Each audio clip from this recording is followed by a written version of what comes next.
Nosotros somos estudiantes de la Universidad Andina del Cusco, de la Escuela Profesional de Ingeniería Ambiental.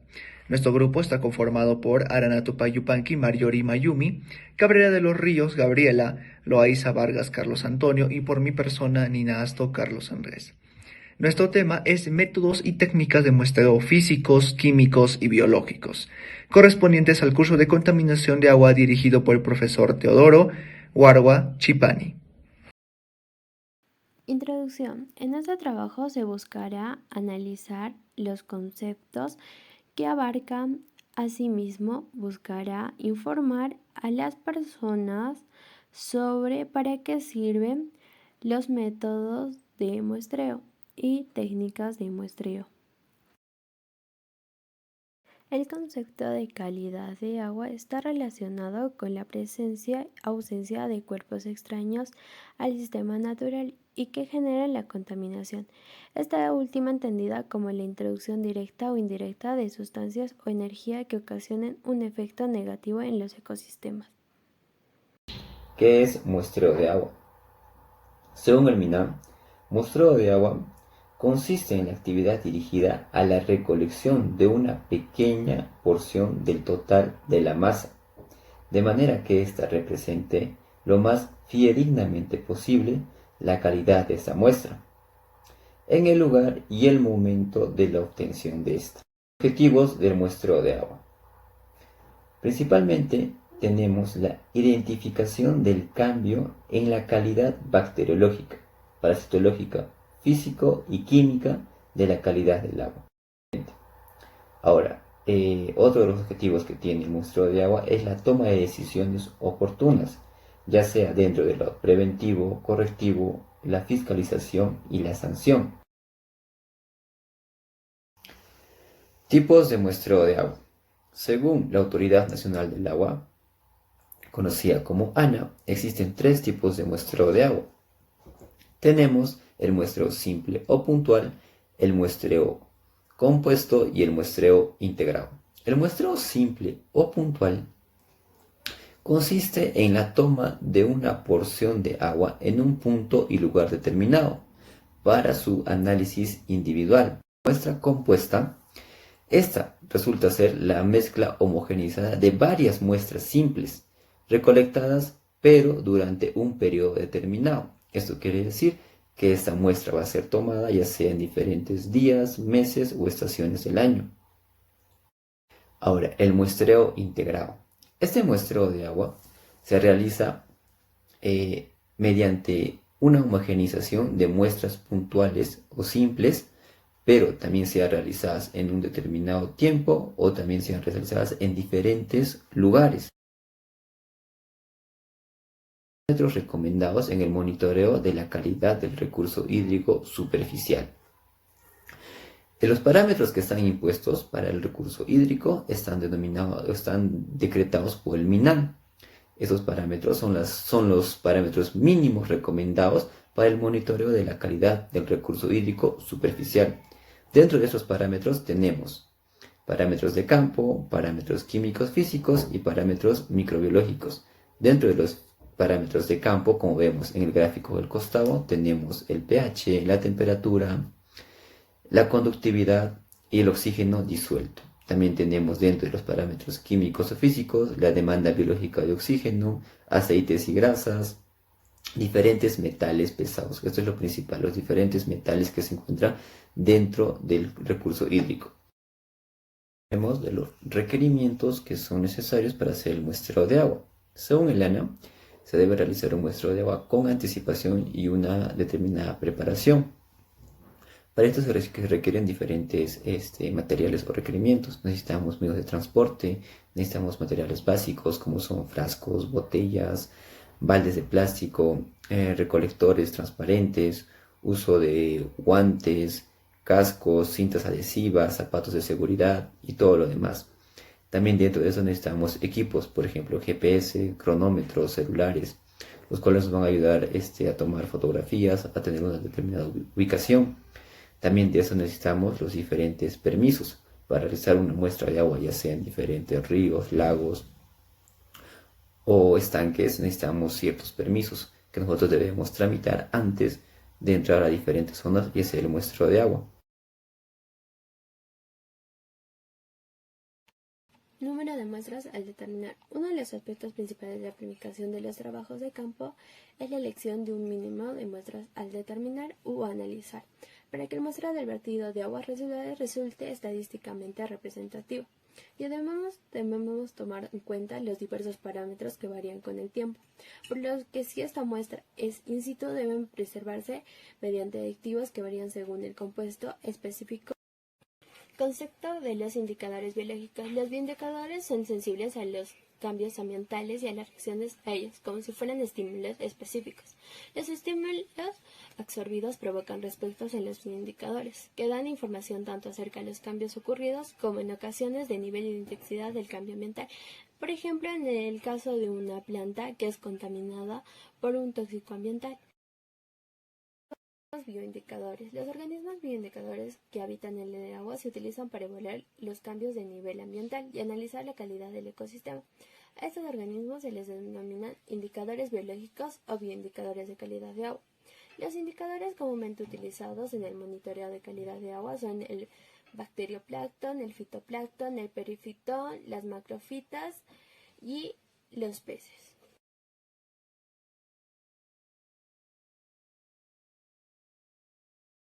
Los físicos son los que definen las características del agua que responden a los sentidos de la vista, como del tacto, del gusto y el olfato. Esos pueden ser como los sólidos suspendidos. El color. El color del agua es incolora, pero puede cambiar de color por la descomposición de la materia, por la presencia de hierro, manganeso y otros compuestos metálicos. Olor. El agua es inodora, pero las aguas de las industrias y las empresas que explotan el petróleo tienen olores distintivos, que son fáciles y muy perceptibles por la presencia del cloro, de los fenoles, el ácido sulfúrico, entre otros. La turbiedad. La turbiedad del agua es provocada por la materia insoluble en suspensión o dispersión coloidal.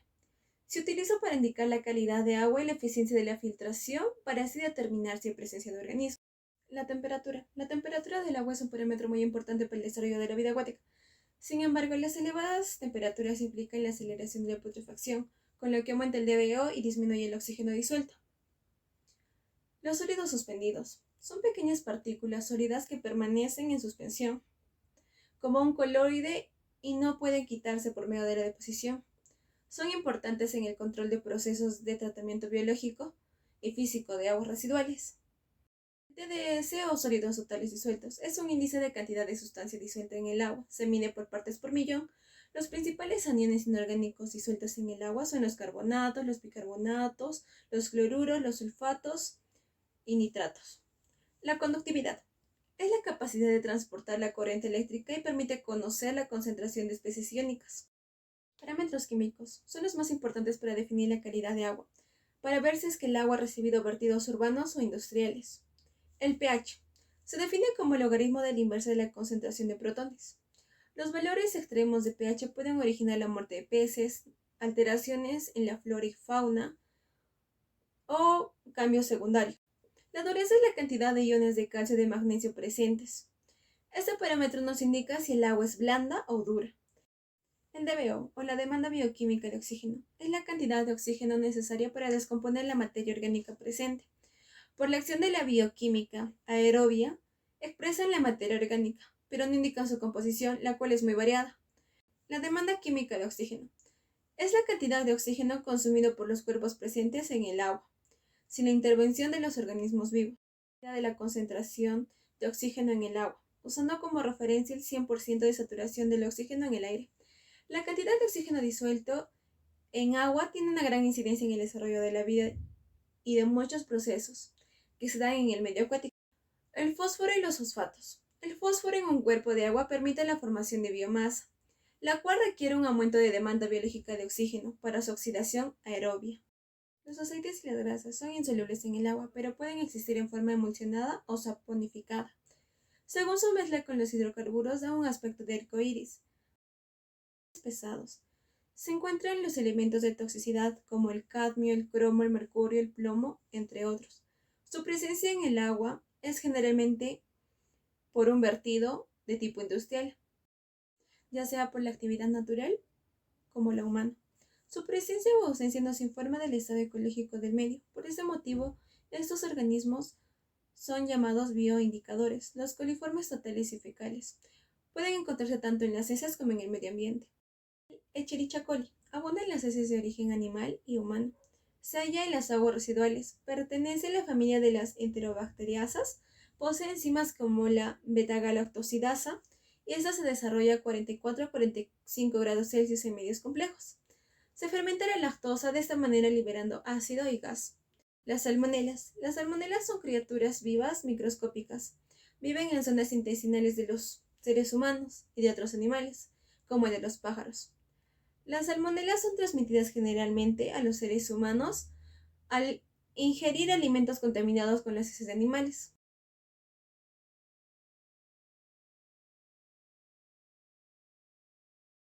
Este método es el más sencillo y se usa si no se tiene instrumentos, pero solo permite estimar de forma aproximada el caudal. Se debe estimar la velocidad del agua y el área del canal. El cálculo del caudal estimado se determina mediante la siguiente fórmula. El caudal es igual al factor de corrección por área por la longitud entre el punto A y B sobre el tiempo promedio. Método del correntómetro. En este método, la velocidad del agua se mide por medio del correntómetro, que mide la velocidad en un punto dado de la masa de agua.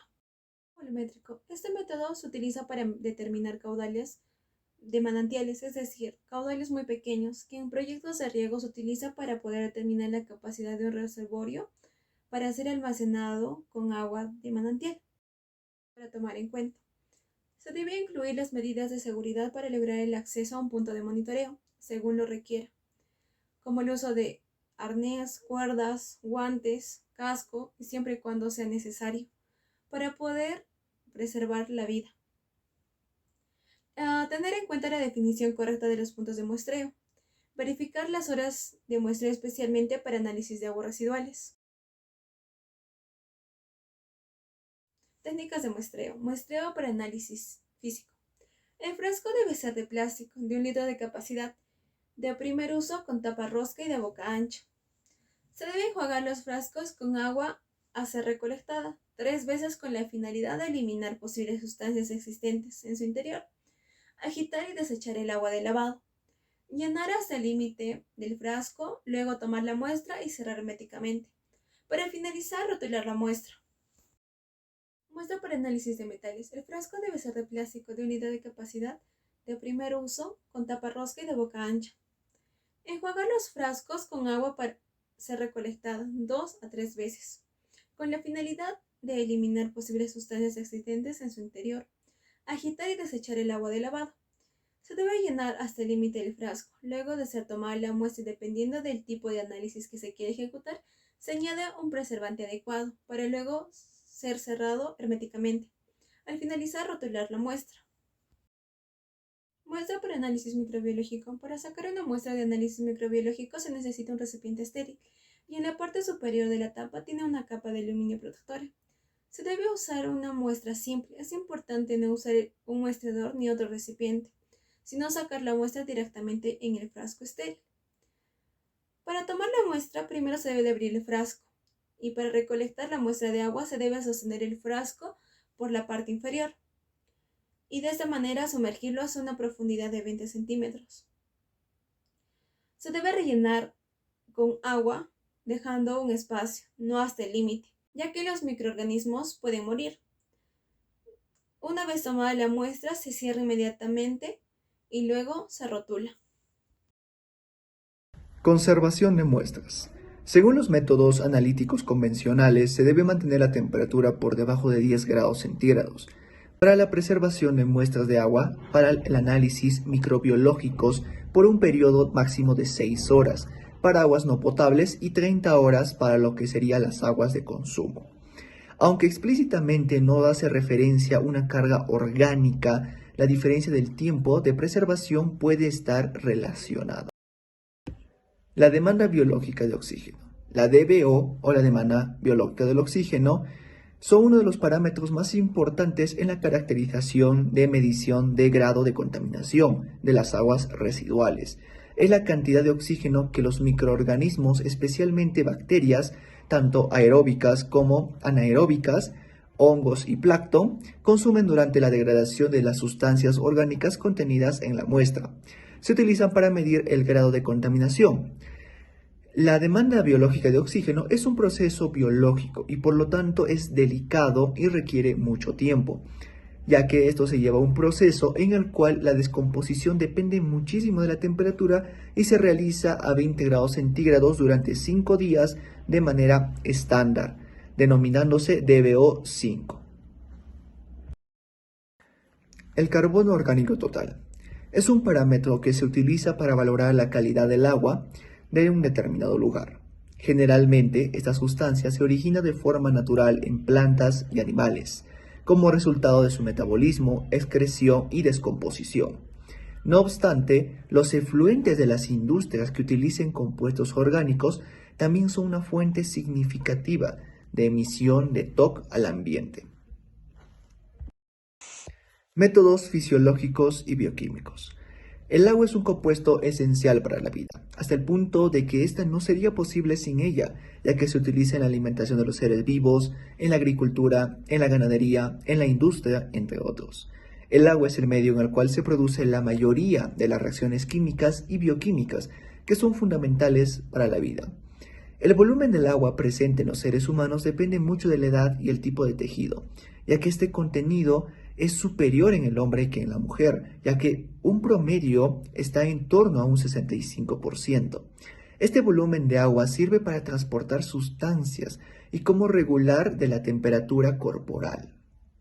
También conocemos que el principal factor de riesgo para numerosas intoxicaciones e infecciones es el intercambio fisiológico del agua, siempre que ésta se encuentra alterada mediante contaminación en sus parámetros físicos, químicos y biológicos. Dependiendo del uso que se vaya a realizar, es de máximo interés controlar analíticamente la cantidad y la calidad del agua. Pequeños cambios en la presencia de algunas sustancias puede variar sensiblemente las propiedades del agua, hacerlas inservibles y hasta peligrosas para la salud. Conclusiones. Es muy importante saber los métodos de muestreo así como las técnicas. De esta manera poder tomar de la manera más adecuada las muestras que se necesitan para poder evaluar los parámetros físico-químicos y biológicos del agua, ya que eso nos indicará cómo es la calidad de agua y ver si se cumple con los límites máximos permisibles, según la fuente de agua que se tomó la muestra.